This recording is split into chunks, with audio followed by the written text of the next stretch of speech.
असंग जन्म तन मरत्या होगे जीवित क्यों न मरे रे, द्वादश मध्य में अलमठ बोरे बहुर न दे धरे रे। असंख्य जन्म तन मरत्या होगी, और एक बार जीवित मर के देखो।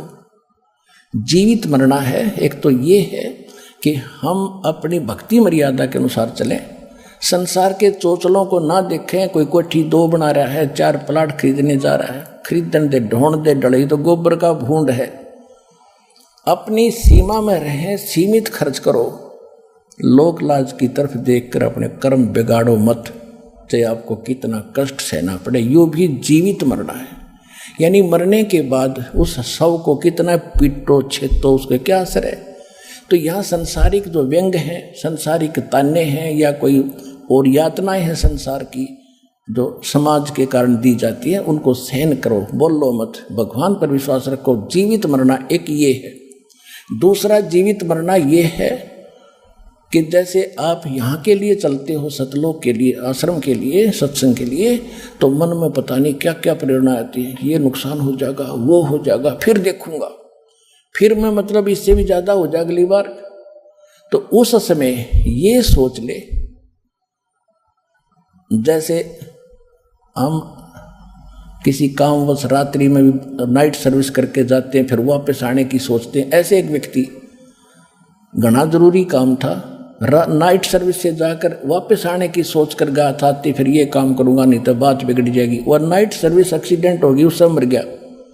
वह स्पीड खींच रहा था, वह भी खत्म हुई, जीवन भी परमानेंट गया, और वो काम जितना अनिवार्य था, जिसको वापस आकर रात को ही आप वापस आकर के संभालना था, वो पड़ा का पड़ा रह गया।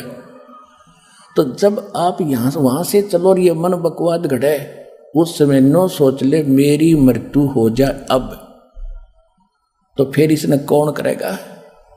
जब तक आपकी बुद्धि यहाँ नहीं सेट होगी, आप सतलोक बस आश्रम बरवाला में नहीं आ सकते।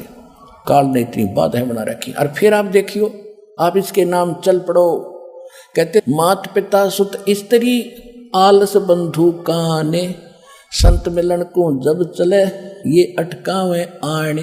इनका अटकाया अटके नहीं, और संत दर्श को जावे, कहे कबीर सो संत है भाई आवागमन नसावे।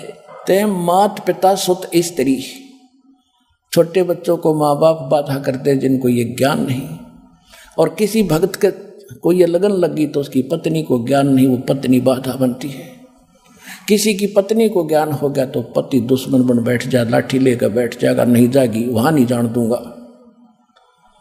फिर आलस आलस, फिर देखेंगे ईब का, फिर देखेंगे गर्मी ज़्यादा है, सर्दी ज़्यादा है, ये बहाना और आलस। और बंधु कान लोक लाज, ये लोग क्या कहेंगे, तीसरे दिन सत्संग में जाता है, क्या कहेंगे पता ये क्या कर रहा है, ये तो ये क्रिया भी नहीं करता, ये भी नहीं करता, बता क्या कहेंगे। कहते नहीं, लोक लाज के कारण यो जीव गया बिगो, और जब यो कुल के कर लेगा तू 4 पाया का हो। आज तो लोक लाज के कारण नहीं क्रिया करेगा, कल न गधा बन जाएगा, ये लोग के कुल के लोग तेरे को क्या बचाव करेंगे, मूर्ख है भले पुरुष। तो कहते हैं संत मिलन को मात पिता सुत स्त्री आलस बंधु कान, और संत दर्श को जब चला ये अटका में आन। इनका अटकाया अटके नहीं, इनका डटा डटे नहीं, और संत दर्श को जाए, कहे कबीर सो संत है उसका आवागमन न साए।